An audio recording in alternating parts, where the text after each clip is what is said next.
Welcome, everyone, to another edition of Unravel Your Mind. We're here to transform relationships to love and life. I have so many updates. I have so many questions. I have so many insights and answers to share. So I'm excited you're here. If you're listening live, please type any question in the chat, anything to do with transforming your relationships to love and life. And if you're watching on replay, you can still type it in the chat and I'll answer them next week. So welcome to Unravel Your Mind. I wanted to do a little update because I spent yesterday with Reese Witherspoon, and I have to admit to you that I am not a big Hollywood fan, and I wasn't necessarily even a huge Reese Witherspoon fan, other than I love her on the morning show. But after spending the day with her yesterday, I just absolutely adore this woman for many, many reasons. And one of them is what she's doing with her company, Hello Sunshine. So if you haven't heard of it, it's a mega media company.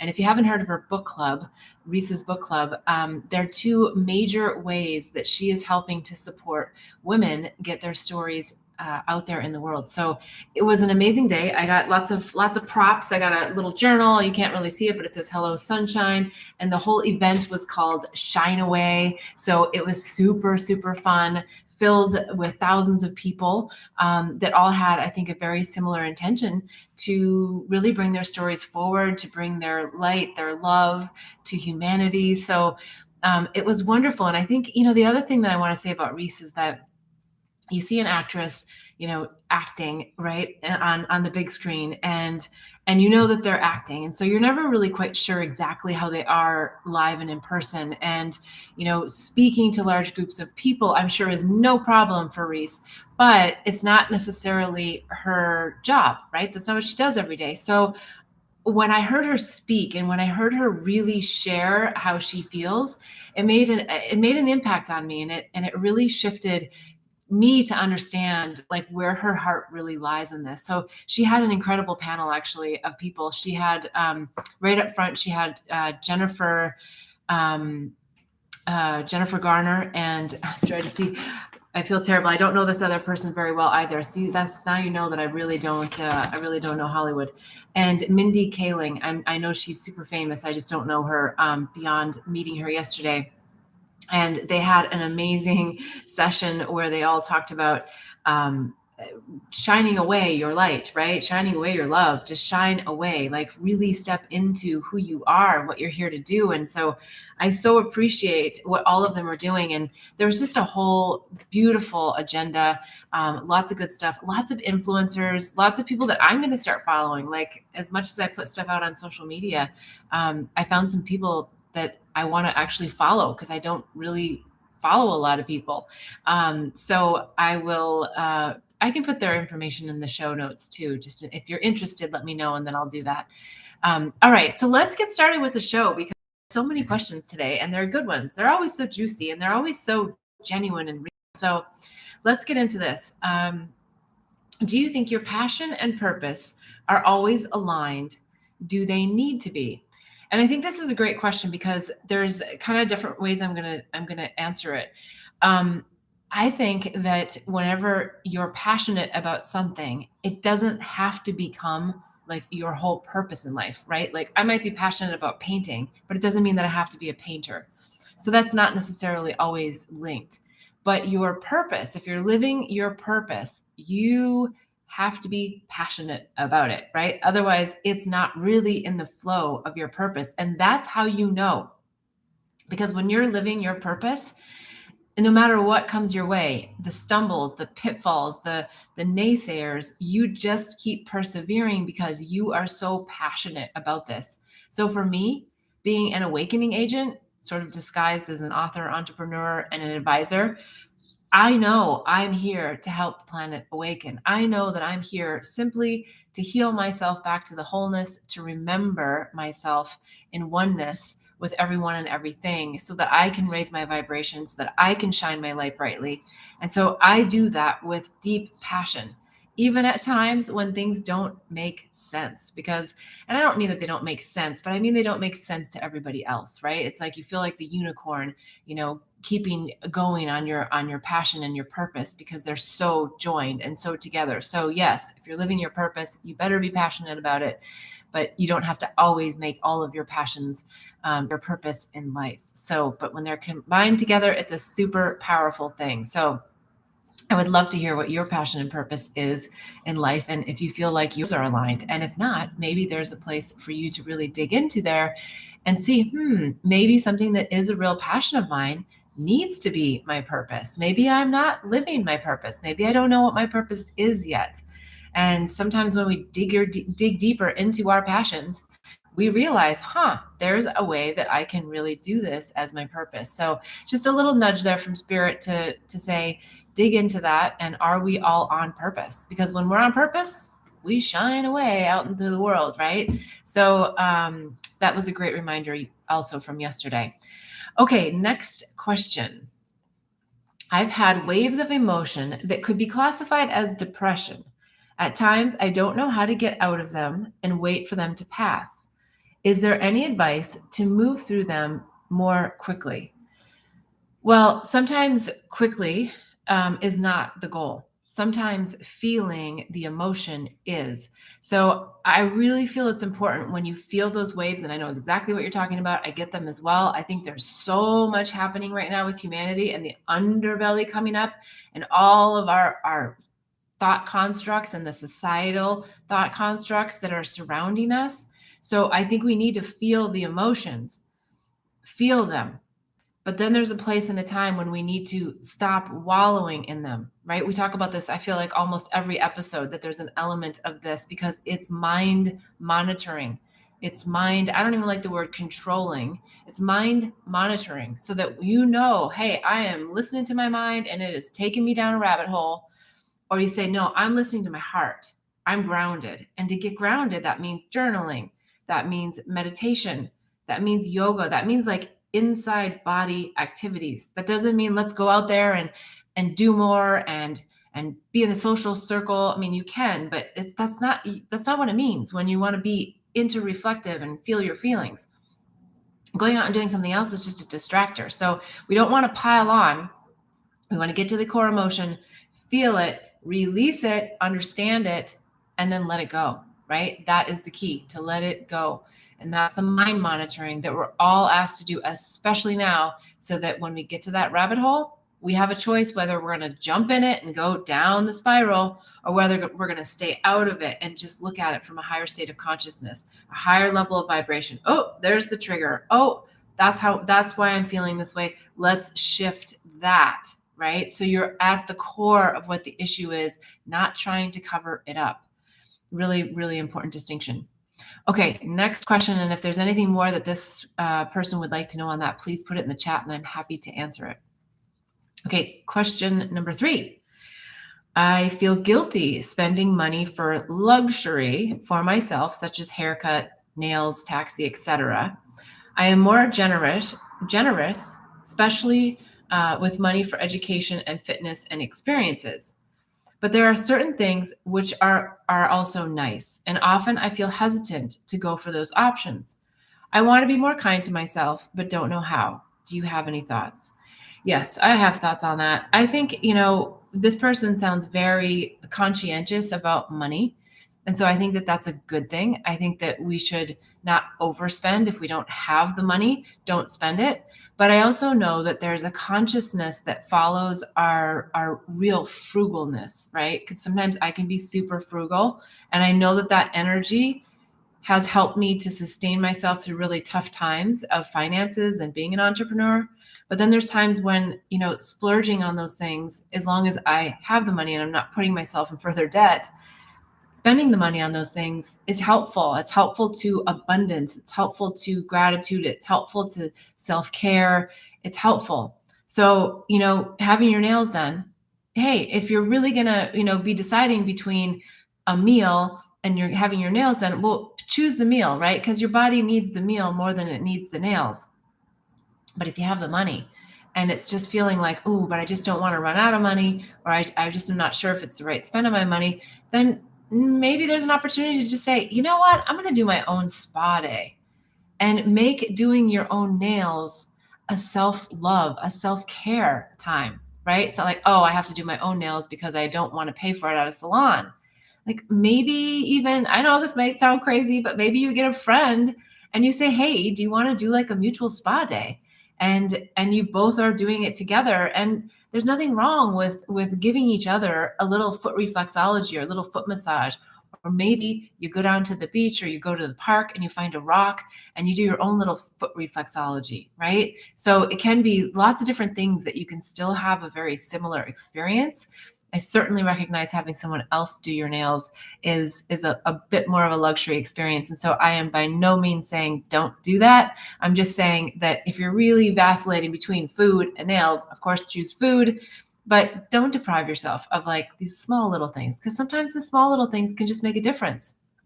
The other thing I'll add, and I know I'm focusing on the nails, but it's just an example. You can intersperse it with anything, whether it's a taxi or whatever. But when you're having your nails done, when you choose to get into the taxi and pay the extra money, when you probably could walk, but it's extra time, just have fun doing it, right? Connect to the therapist that's working on your nails. Connect to the taxi driver. I mean, in appropriate ways, right? Smile. Give them that warm feeling, not inappropriately, but in a way of like, I see you. I see you. I see your heart. I see your light. Even if they're grumpy, right? Like just be you, be your shining bright white light. And that takes the experience like beyond maybe the word luxury and into that category of like raising your oxytocin levels, raising the other person's oxytocin levels, and just having real fun doing the luxury item, and staying in that pure gratefulness. And the train agrees. I don't know if you can hear it in the background, but it's definitely says yes. It's honking its horn. Go do the spa. It's good for us. It's good for us to also be touched by others, not in a taxi, but in a foot pedicure. That's definitely something that can be really helpful. Or just going to get a massage, especially as single ladies. Sometimes we just need that oxytocin, and we need it from someone else. We just need that caring, loving touch. We are feminine. We are in that energy where touch and being in our heart and being in our body is so important. So don't deprive yourself of it, when you can actually afford it. And if you can't, again, there's other options. You can ask a friend, like, hey, can we exchange? And maybe it's just like back massages, right? Maybe it's just like, hey, can we spend time together? And yeah, who knows? Maybe you get a YouTube video that's all about how to, give the best back massage ever, and you make it fun. And you do it with each other, right? So there's so many options to this. We don't have to focus in on the money part of it. We can focus in on how we feel about it, part of it, and whatever activity it is that we're questioning. All right. Hopefully that's also helpful. If not, give me a little insight in the chat and I'm happy to elaborate. Okay, on to the next question. What do you think about couples who break apart and get back together over and over? Is it a waste of time? Great question. And probably this person that asked the question knows that I am a big-hearted person for going back into relationships. And so there's a couple of ways to look at this. If you're going back and nothing is changing and you're just going back for the sexual intimacy, for the security of that feeling, or for that hit, or that, that love drug, if you will, it's probably not very productive, because the pulling apart, especially for women or individuals more in their feminine, they're not able to just close their heart down and just be like, okay, that was just a thing. And so I don't think it's a good thing to keep going back unless both people are doing their work, right? So sometimes the most profound insights can come, the most profound healings can happen, the most profound shifts can happen when we realize that our beloved is no longer with us. And if we go deeply within ourselves, I know a lot of times we want to focus on like what's wrong with them. But if we really look into ourselves and say, hey, what is it about myself that I'm asking this person to reflect to me? And if you take that and you dig into it, and you go, oh, I get that. I get that part of it. I get how I'm contributing to whatever the issue is in the relationship.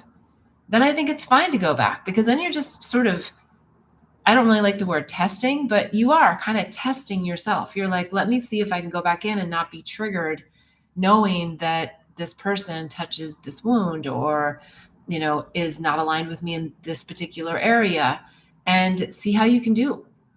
But again, if you're just going back for the romance and the love drug, then it's probably not the best thing for you. So I always like to go back in. And I find that, when I'm with really heart-centered partners, the work is incredible that happens during those times. And sometimes it takes a long time. It's not always, like you break up with someone for a week and then you come back together and everything's fine. No, sometimes it's months.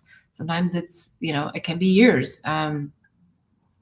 But in cases like, if you've read my book, Angels, Herpes, and Psychedelics, in cases like Sleeping with the Devil chapter, that individual you would not want to keep going back to, even though I did. And any of you who read it, you were like, no, don't go back, don't go back.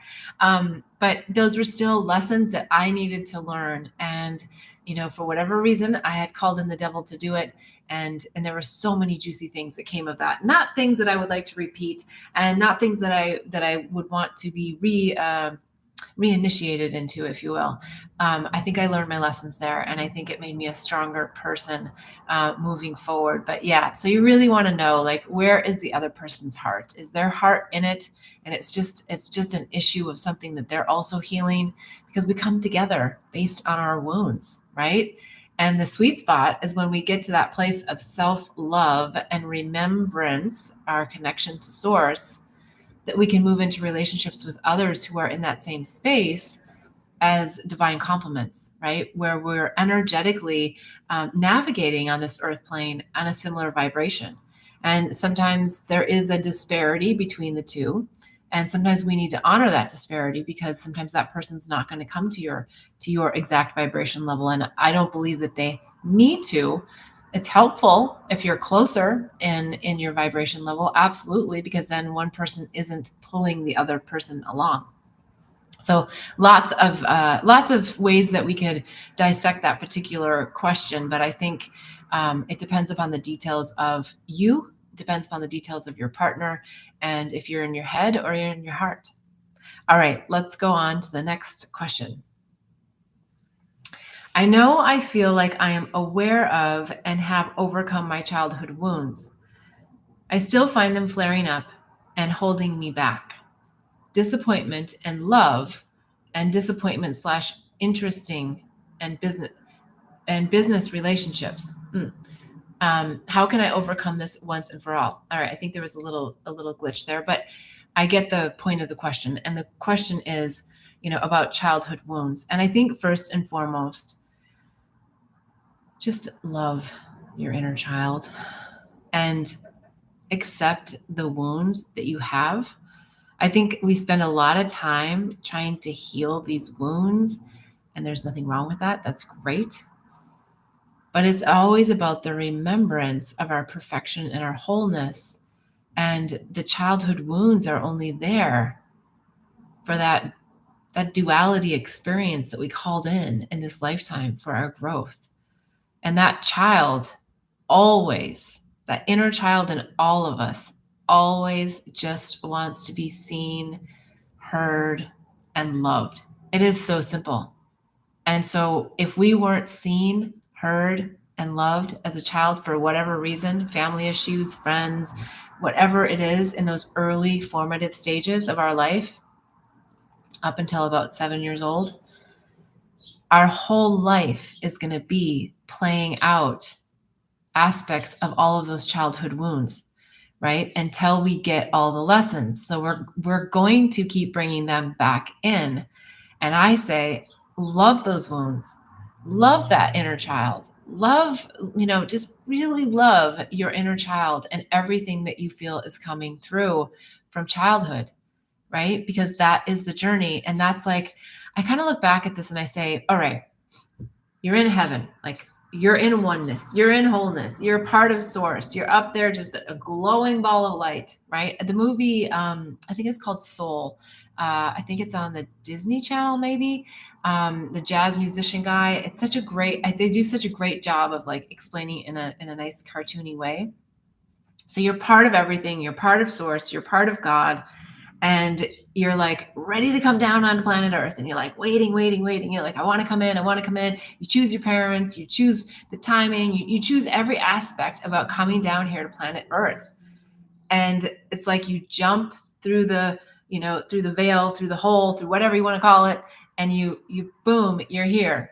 You're here as a fetus. You're growing in your mom, and then you're, popping out, and you're here. You're here on the planet, and you're like probably thinking, what the heck did I just do? And then our remembrance, it's like that veil comes over our head, right? And we don't remember that we're still connected to source. But we have our angel guides, we have so many spirits and entities, and everything is here to support us, everything. But as we come into the world and we grow up with our parents and we learn all of their ideas about life, we start to build our external environment around these beliefs that shape us, right? So as a child, we called in the parents that did the crazy things to us, some cases intentional, hopefully not intentional, but they're just playing out their programs, right? So we're just playing out the programs that we ask them to install in us when we chose to come into this lifetime. It's a real important thing to understand this, because if you don't, you think you're a victim. And it's so important that you know that everything is happening for you. It's not that everything is happening to you. It feels like it's happening to us when it's happening. That's when you ask the deeper question: why did I call this in? Show me, help me, surrender into it. So surrender into the inner child, surrender into all of the things that are showing up now, even as an adult, even though you've done all the work, right? You feel like you've done everything. It's like still just going back to that little girl, that little boy in you, and loving yourself, loving every aspect of it, loving the woundedness. If you have a child and they came in and they scraped their knee, you would just be so empathetic to them about their knee, right? Their bleeding knee. So we have to look at our inner child that same way. We have to want to go over to our inner child and just be like, oh, honey, like, gosh, we're in this again. All right, let's figure out how to fix that knee. Let's just remember ourselves back to wholeness, right? I say fix it. And actually, as I said it, Spirit was like, well, it's a little bit different. Because you're not really fixing it, right? It's like you're putting a Band-Aid, you're loving it, you're putting ointment, you're part of the process, but you're letting the body heal, because the body knows what to do, right? So you're part of source. We're always part of source. That's the deal. Like our bodies wouldn't heal, our hearts wouldn't beat, our eyes wouldn't blink on their own if we weren't connected to this source, this energy, yes, the beauty of everything that we all are and that we are all connected to. So, all right, I got a little bit far off on that, but the inner child is so important. Please just pay attention to him or her, and love her or him. And yeah, everything will start to uncoil. It's already uncoiling. You've already uncovered so much, but go into the next thing, not like, I have to heal this. Just, love. All right. Next question is, okay. When you answer questions, you seem to just flow with a response. Do you prepare your answers to pre-submitted questions? Actually, this is a great question. I don't prepare anything. When I get pre-submitted questions, I put them in my list of questions, and Spirit immediately, and when I say Spirit, for me, in this particular case, I'm referring to my higher self. I would say the wisdom that lies within each one of us. for me, I've spent a lot of time really getting in touch with my higher self, my higher states of consciousness, my ability to look at life from a different view, like more of a God's eye view, and to look at the programs and to look at the matrix of it, right? To look at, wait, how are we getting this all so muddled up when everything is love? Right. And so I just have this way of when I get the question, it starts coming, the response, but I just say, thank you. Keep it for the show. Thank you. We'll talk about it on the show. Because I don't want to write anything down. There's nothing I remember. There's nothing that I plan to say about any question that anybody asks.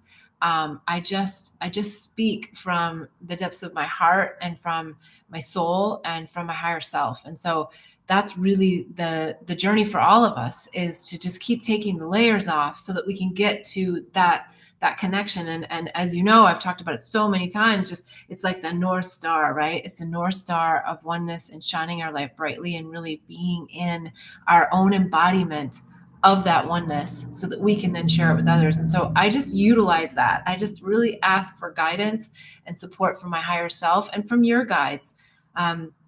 Anyone who's asking the question, I just say, hey, help me with any of the questions that anyone comes to this show with, because I want to provide from the highest level that I can insights to help us all overcome, because everyone has similar questions. I mean, some shows I go, wow, all those questions were like there was such a thread or a theme through each one of them. So yes, and I so love participating in everyone's lives, and I learned so much myself from everyone's questions too. So thank you for asking them. And if you're on here on a replay or you're on here live and you have a question, please type it in the chat. All right, next question. Any suggestions for nurturing friendships with people who are interested in the same, but who have a difficult time committing or prioritizing it? Well, you know what? The words that come to me is, I would call bullshit on this, right? I would just really look into this. We are all busy in our own ways. And I would, not from a judgment place, not from judgment, from a heart-centered place. Do you feel that this person is really committed to your relationship, or are they just using time as an excuse? Are you using it as an excuse to not realize that maybe this friendship isn't worth my time? Or maybe this friendship, and I don't mean that in a negative way, I just mean, like, is it worth my time in the sense that, are they vibrating at a similar level? Do we have commonality in why we're spending time together? Sometimes it's just to have fun, but sometimes it's also to have deeper discussions. Sometimes it's to, share our deepest, darkest secrets.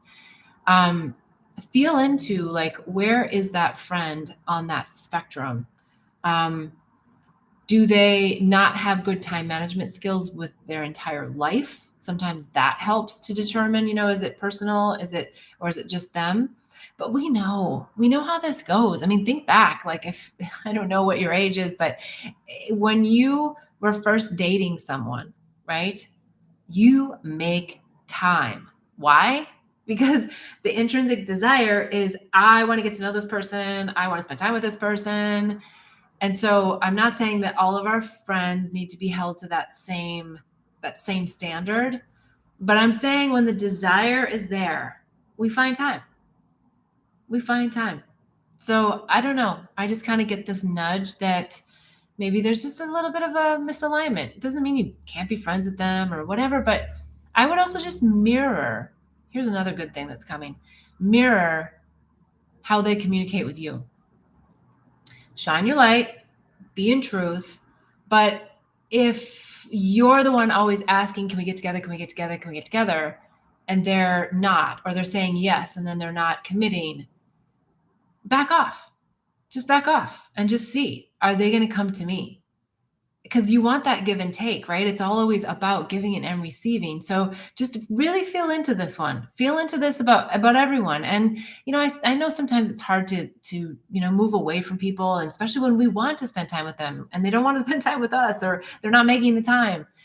But maybe that's just another nudge to just find another new person And maybe when you find another new person, there's an energetic shift that happens where that person kind of comes around, because there's just something always about this ebb and flow of like one person's like really in, the other person's not, and it goes back and forth. And why it can't align more frequently is always a mystery. But there is something in that ebb and flow for each one of us to realize and to recognize, right? And so it's often about not being so attached or needy. I'm not saying you're needy. I'm just saying that ebb and flow is often about attachment and neediness. And that's when someone goes, ooh, I don't know. Right. So just feel into it. You'll get this one. But I do have a feeling that this person doesn't have the same desire for the friendship that you might. And I don't mean that in a hurtful way. I think you get what I'm saying. Just feel into it. You moving away could also bring their desire closer. Okay. So next question. How can one alleviate their femininity in such a way that it is an empowering way being for a male companion? This is a very deep question because it's not an easy one, pony response here. This is like, there are so many layers to femininity, but I will say, if I have to summarize it to keep it simple, it's about receiving. And women making broad, general, sweeping statements right now, which doesn't mean it's everybody, but women are really acting masculine these days. Why? Because we felt we had to.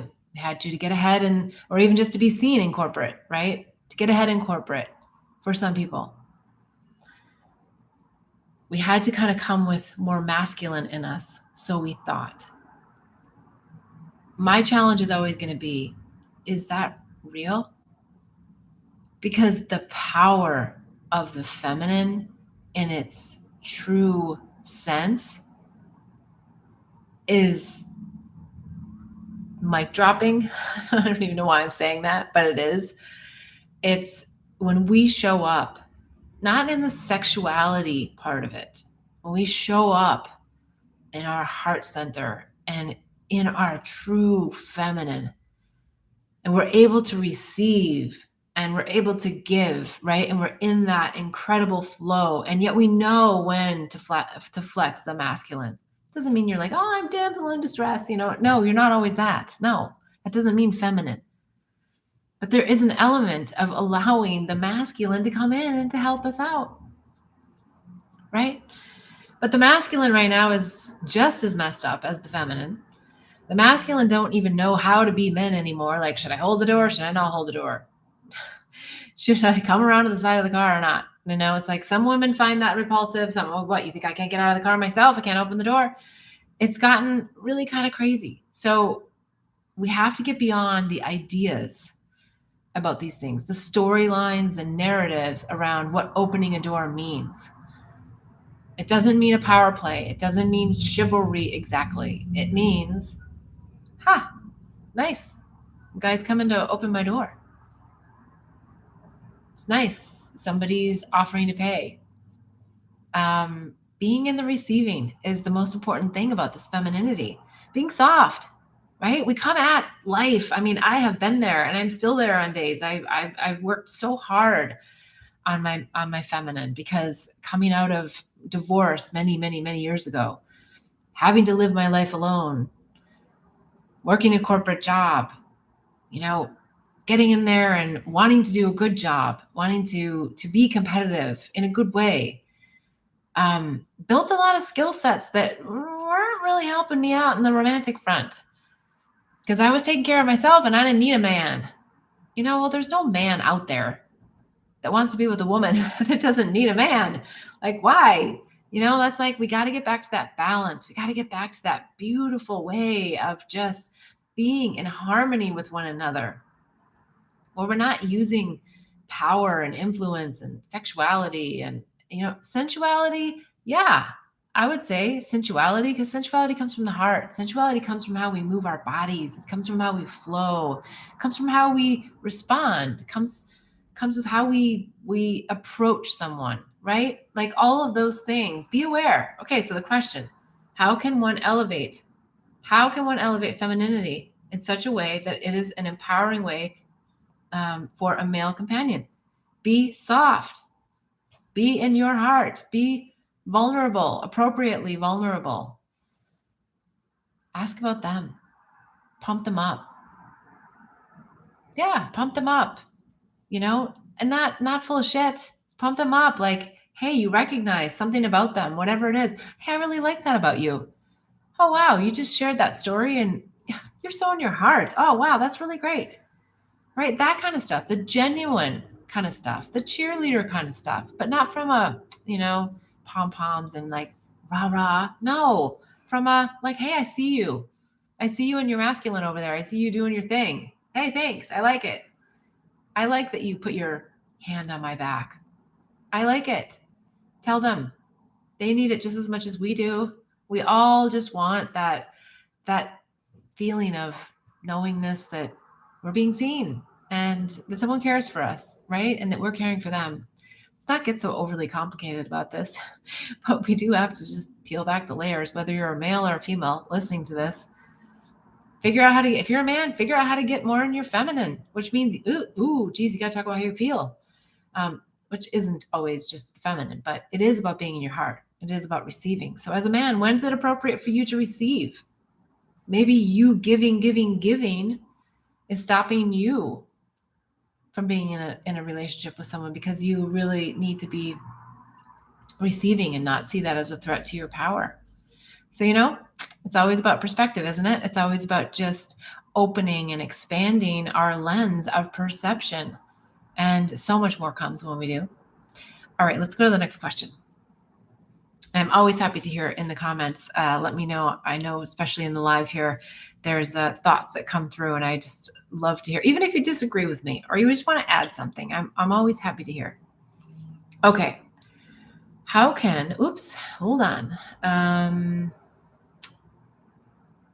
How can I recognize toxicity in a relationship sooner? Or maybe how can I build better boundaries in a toxic relationship? First of all, get the hell out of the toxic relationship, right? If you know that there's toxicity, then get out. Maybe we need to define toxicity. I think everybody, there's different layers and levels here with this word too, right? It's always a lesson for you. But if someone feels toxic, meaning that it's not helping you in like your mind narrative and what's going on in your head, then, or they're physically harming you, or, they're emotionally shaming you or blaming you or whatever and not doing their own work, then they're toxic. Then get them out of your life. But if I feel like it kind of ties into an earlier question. If you're learning and they're learning, then you're doing the right thing, right? And their toxicity, in the true sense of all this and oneness, is your toxicity. So whatever they're doing to you is some aspect of yourself. I know that's hard to accept, but it's some aspect of yourself that you are asking them to reflect to you for your own healing that only you can do, not them. So I think it's really staying out of any type of blame game about someone else and their toxicity. But I do think it's important to recognize toxicity in relationships. It's where you feel like there's not a give and take, where you feel like someone's not respecting you for who you are. That's toxic. And move away. It's really that simple. I know sometimes it doesn't feel that simple, but I don't think you need to have boundaries in a toxic relationship. I think you need to get out. All right, next question. My partner seems to have narcissistic tendencies and refuses to heal their trauma. What should I do? Love them and leave them. It's that simple. It's their journey. Like, we have to let people live their journey. I am so guilty of this myself. Like, oh my goodness, I want to help heal everybody, right? I've done the work and I want to show you and I want to hold your hand. But listen, we've got to let people do their own journeys. It's their free will. We can't pull anyone through. Certainly speaking to myself here. We can shine the light, show the way, guide people through, right? We can guide by being a living example of what it's like to be in a higher vibration and to let our light shine through, to not tolerate these crazy things that are happening. But again, look, if you're attracting narcissists, there is something within you want to dig into, for real. I know. I get kind of tired of people blaming narcissists, but the narcissist empath thing is a thing right now. Like, seriously, it's a thing. Like, narcissists are seeking out empaths, and for whatever reasons, empaths are allowing narcissists to suck on their light, right? And it's just like yeah, it's not a good combination, but there are such juicy lessons and nuggets in there. So get in there, figure it out. Why am I bringing in narcissists, and what is it about myself I need to blow up? What are those shadow aspects about myself? What is that darkness within? Everything is within me, and everything outside is an external reflection. I'm not just saying this. There's like books written on this, the holographic universe. Quantum physicists are writing about this, right? It's not something I'm just making up here. So it is our life that we are creating, and we just need to take accountability for it. So, yeah, those narcissists, we gotta love them too, but we don't have to stay with them. We gotta love them and leave them. Okay, next question. When do we know if we're just empathic people pleasers without boundaries and are focused on wanting to heal the other person instead of moving on? I think this is kind of similar actually to what we just talked about, but let's dive into it just a little bit here, coming down to the end of the show. Feel into, your empathic abilities. How much are you taking on of someone else's pain, someone else's story, someone else's wounds? Recognize, where are my wounds and how are we connecting on the wounds, right? And as an empath, as someone who really feels for others with the idea of wanting to heal another, I think, again, it comes back down to, where's my stake in the ground? Where am I? And in some cases, if your stake is really in there and you're really connected, you're really in the vertical column of light, you may not have to leave them. You may not have to move on.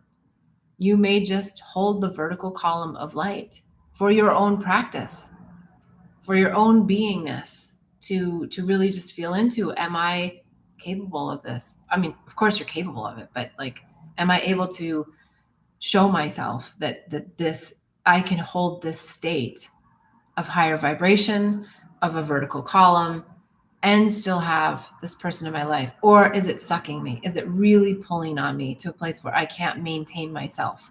That's a really important question, because there's going to be light suckers and people who are like wounded left and right. It's only going to get more. And as your light shines brighter, you're going to attract more and more and more of these types of people, because they see your light and they want what you have. I mean, I wrote in the introduction of my book that love is the new currency. How rich are you? And I 100% believe that. If you've got love and light deep within you, people want that. That's what people are going to want. They're going to want that more than money, because they're going to recognize that that is the internal source of everything in our life. It's everything. It's our happiness. It's everything that brings us the bliss within ourselves. It's not outside of ourselves. Kind of a good note to leave on. I so appreciate you. I so appreciate you coming to the channel, asking the questions. Please don't forget to subscribe, to like this video, to share it with friends, to tell the world, and to, most importantly, keep your light shining brightly. Don't let anyone dampen it. And I'll see you next week, 11:11 on Sunday, Pacific time. Namaste.